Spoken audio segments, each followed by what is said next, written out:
बिस्मिल्लाहिर्रहमानिर्रहीम। अस्सलामुअलैकुम। मैं आपको कहानी सुनाना शुरू करूं इससे पहले आप मेरे चैनल को सब्सक्राइब करें और बेल आइकॉन के बटन को दबाना ना भूलें ताकि मेरी हर वीडियो आप तक आसानी से पहुंच सके। ये कहानी दो सौतनों की है जिन्होंने सारी जिंदगी बहनों की तरह गुजार दी। बड़ी नसीम अपने ताए के घर ब्याह कर आई थी। ताए का बेटा बहुत ही खूबसूरत था और नसीम से बहुत ज्यादा मोहब्बत भी करता था, लेकिन अल्लाह तबारिक ताला को कुछ और ही मंजूर था।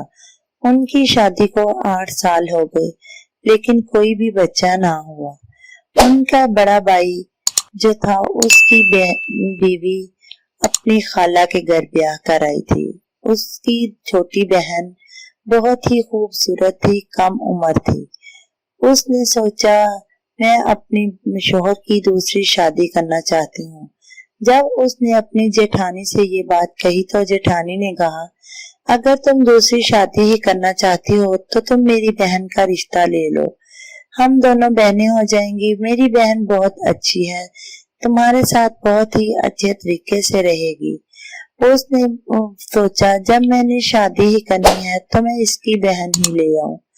कभी कभी दिल डरता भी था कि ये ना हो ये दोनों बहनें मिलकर मुझे घर से ना निकाल दे, लेकिन अल्लाह पर भरोसा रखते हुए वो अपनी शोहर की खाला की बेटी को ब्याह कर ले आई। शोहर की अब दूसरी बीवी आ चुकी थी। वो सोचती कि ये ना हो कहीं मुझे रमजान मियाँ छोड़ ना दे या कहीं मेरे साथ ताल्लुकात खत्म ना कर दें, लेकिन रमजान मियाँ बहुत ही अच्छे थे। जब वो निदा को ब्याह कर लाया तो उसने निदा को एक ही बात समझाई कि ये तेरी ये बड़ी बहन है, तो इसे इज्जत करना, ये तेरे साथ कभी ज्यादती नहीं करेगी और ये बहुत ही अच्छी है। मैंने इसके साथ एक लंबा अरसा गुजारा है, ये तुम्हारा बहुत ख्याल रखेगी। कभी भी इसके साथ लड़ाई झगड़ा ना करना। तुम दोनों मेरी बीवियों हो और मैं तुम दोनों को हक बराबर का ही दूंगा। अब रमजान मियाँ दोनों से ही बहुत ज्यादा मोहब्बत करता था और एक जैसे कपड़े जूती ला कर देता। जब कोई भी फसल आती तो उसके पैसे, जब उसकी शादी के बाद पहली दफा फसल के पैसे आए तो उसने बड़ी बीवी को लाकर पकड़ा दिए, क्योंकि वो बाय आदत बड़ी बीवी को पकड़ाता था।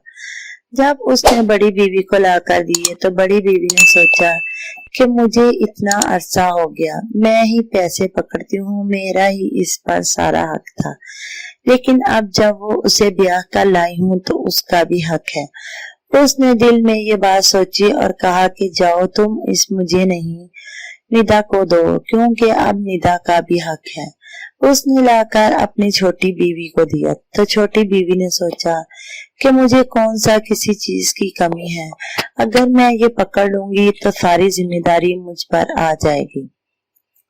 उसने कहा नहीं, आप ही को ही पकड़ा दें, मुझे आदत नहीं है, मैं कहीं रख कर भूल जाऊंगी, फिर आप नाराज होंगे, बेहतर है तुम आप ही को पकड़ा दो।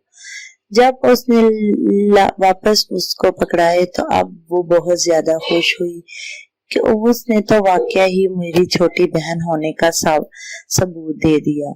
उसने पैसे पकड़ लिए। अब वो उसे अपनी छोटी बहनों की तरह सच में ही बहुत मोहब्बत करने लगी।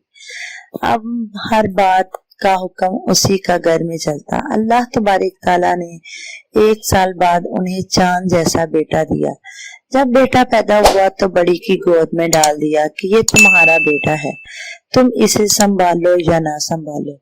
उसने उसके बाद कभी भी उस बेटे की तरफ पलट कर ना देखा और वो उसने भी अपने शोहर का जिम्मा छोड़ दिया। वो शोहर का हर काम अपनी सौतन निदा से ही कह देती, निदा मैंने रमजान मियाँ के कपड़े इस्त्री करके रख दिए हैं, उठाकर उसे दे देना, मैंने उसका खाना बना दिया है, उसे दे देना। कोई भी काम उसका ना करती, हर चीज तैयार करके इसलिए रखती कि वो मेरा शोहर है, कहीं खुदा को मुझे हिसाब ना देना पड़े।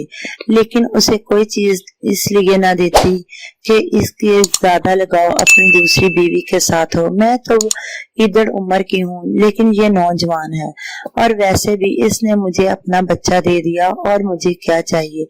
वो बच्चों से बहुत ज्यादा मोहब्बत करती थी। अब वो बच्चे के साथ हर वक्त खेलती रहती, अपने बच्चे को बहुत मोहब्बत करती। दूसरा साल हुआ तो अल्लाह ने फिर एक बेटा दे दिया।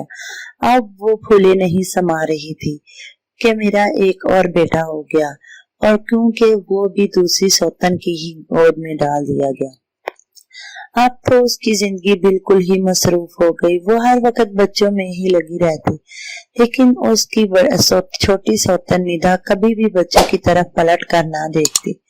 रफ्ता रफ्ता करते करते उनके 8 बच्चे हो गए, लेकिन 8 के 8 ही बच्चे जो थे वो सारे नसीम के ही थे। कोई भी बच्चा निदा का ना था, क्योंकि जब कभी ना तो निदा ने उन्हें दूध पिलाया, ना कभी खाना बना कर दिया। जब सारे काम नसीम करती तो वो बच्चे नसीम के ही थे। अब जब 9वां बच्चा हुआ तो उससे नसीम ने कहा कि नहीं निदा, मैं तुम्हारे सारे बच्चे अपने नहीं बना सकती। ये बच्चा तुम्हारा है, तुम्हें भी बच्चे चाहिए, इसलिए ये बच्चा तुम ही रखो। तो उसने कहा नहीं आपा, मुझ में और तुम में कोई फर्क नहीं, तुम इसे भी ले सकती हो, मुझे बच्चों की जरूरत नहीं। क्योंकि तुम बच्चे चाहती थी तो मैं तुम्हें, ये सारे बच्चे तुम्हारे हैं। वैसे भी तुम में और मुझ में कोई फर्क नहीं, ये तुम्हारे बच्चे हैं तो मेरे भी। उसने कहा खबरदार, अगर इन बच्चों का कहा, ये सारे बच्चे मेरे हैं, लेकिन सिर्फ तुम्हारा एक ही बच्चा है। दोनों बड़े ही मोहब्बत से रहती और खूब एक दूसरे की देखभाल करती। वो हर चीज निदा को फौरन मुयस्सर करती, क्योंकि निदा की वजह से इस घर में रौनक थी। अगर कोई घर में आ जाता तो पूछा जाता कि ये तुम दोनों कौन हो, तो कहती हम दोनों बहनें हैं। पूछती ये घर किसका है, कहती घर हम दोनों का है। अब बड़ी कहती कि मैं बच्चों की माँ हूँ और ये इस रमजान की बीवी, इसलिए ये घर हम दोनों का ही है। कभी भी ये ना कहती कि हम दोनों सोतने हैं। छोटी भी यूं ही लफ्ज अदा करती, इसलिए बहुत अच्छा वक्त गुजारा गया। छोटी ने कभी काम को हाथ लगा कर ना देखा, लेकिन बड़ी ने भी कभी उसके साथ कोई ज्यादती ना की। वो उसका हर वक्त ख्याल रखती। कोई बात नहीं जब ये काम ना करे, क्योंकि ये बच्चे भी तो पैदा करती है, मैं बच्चे पैदा नहीं कर सकती, तो ये पता नहीं कितनी मुश्किल से होकर बच्चे पैदा करती है। वक्त गुजरता गया, बच्चों की शादी होती गई, लेकिन अल्लाह तबारिक ताला ने उसका कि हर बच्चे को संभालने का उसे एहसास तो था कि मेरे बच्चे हैं, लेकिन बच्चे भी उससे बहुत मोहब्बत करते थे, हर वक्त उसे प्यार से बुलाते। मरने से चंद अरसा पहले एक दिन उसके छोटे बेटे की शादी थी। उनके भाई भी आए हुए थे।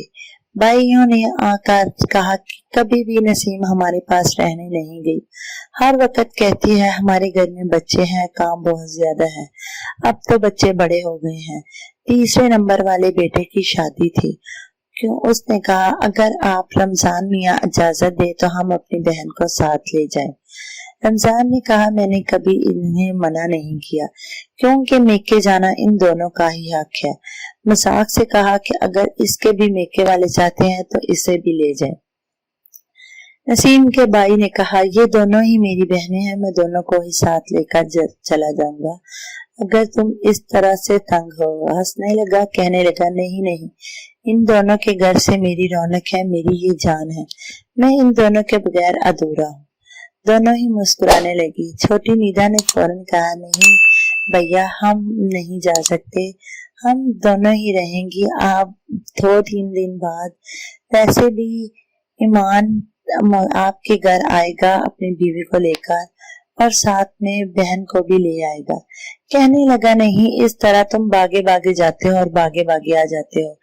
हम चाहते हैं हम अपनी बहन को भी साथ लेकर जाएं और ये चंद दिन हमारे पास रहे। बहन के मुंह पर खुशी झलक रही थी कि मैं अपने मेके में रहने जाऊंगी। تو ندا نے کہا اس نے کبھی کوئی چیز نہیں مانگی، کپڑے بھی لا کر دیتے ہو تو ہر کپڑا سلواتی نہیں ہے، ایک سوٹ سلوا لے تو 2 سوٹ رکھ لیتی ہے، بہتر ہے تم اسے اجازت دے دو۔ تو رمضان میاں نے کہا میں نے اسے منع نہیں کیا، یہ جا سکتی ہے۔ اب نسیم خوشی خوشی اپنے میکے گئی، لیکن اسے کیا پتا تھا کہ واپس آنا اس کے نصیب میں نہیں۔ وہ وہاں چلی گئی۔ میکے میں گئے ابھی 2 ہی دن تھے کہ ایک دم طبیعت خراب ہو گئی، بھائی لے کر ہاسپٹل چلے گئے اور وہاں انتقال ہو گیا۔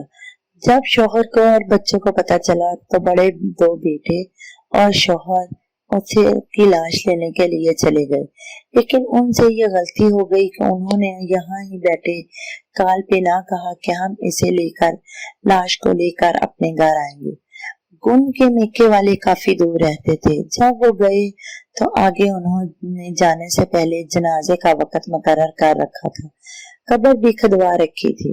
انہوں نے کہا بھائی صاحب یا تو آپ پہلے کہتے، اب سارا انتظام ہو چکا ہے، اس لیے اب ہم اسے نہیں کی لاش یہیں رکھیں گے، بہتر ہے تم لوگوں نے منہ دیکھ لیا ہے یہیں دفنا دیں، باقی ہم آپ سے لڑائی جھگڑا نہیں کر سکتے۔ رمضان میاں کی بات سمجھ میں آ گئی کہ میں اپنی بیوی کی لاش کو خراب نہ کروں، ایک قبر یہاں کھودی گئی ہے، دوسری قبر وہاں کیوں کھداؤں؟ تو اس نے کہا ٹھیک ہے، میرے بچوں کے شاید نصیب میں نہ تھا کہ اس کا آخری وقت منہ دیکھ سکو، اسے وہیں دفنا دیا گیا، کوئی بھی بچہ اس کا منہ نہ دیکھ سکا، آخری وقت اس کی لاش پر رو نہ سکی، 3 بیٹیاں تھی، تینوں کی تینیں اس پہ نہ آ سکی، شاید اللہ تبارک تعالیٰ نے اسے آخری وقت ثابت کر دیا کہ وہ ان بچوں کی ماں نہیں تھی، ماں ہوتی تو شاید کوئی نہ کوئی بچہ باغ دوڑ بھی کر سکتا تھا، لیکن زندگی میں بچے بہت ہی زیادہ محبت کرتے ہیں۔ اگر کسی پر کبھی کوئی برا وقت آئے تو اسے بھی چاہیے کہ صبر و تحمل سے کام لے، جیسے نسیم بیگم نے کیا، لیکن آخری وقت وہ اپنا اچھا گزار کر چلی گئی۔ اب بچوں کی زندگی خوشحال ہے، بچے آج بھی اسے بہت زیادہ یاد کرتے ہیں، اور اس کی سوتن بھی جہاں بھی بیٹھتی ہے وہاں اس کی صفت بیان کرتی ہے۔ اللہ تبارک تعالیٰ اس سے جنت میں اللہ سے اعلیٰ مقام عطا فرمائے، آمین ثم آمین۔ میری کہانی سننے کا شکریہ، ملیں گے نئی کہانی میں نئے سبق کے ساتھ، اللہ حافظ۔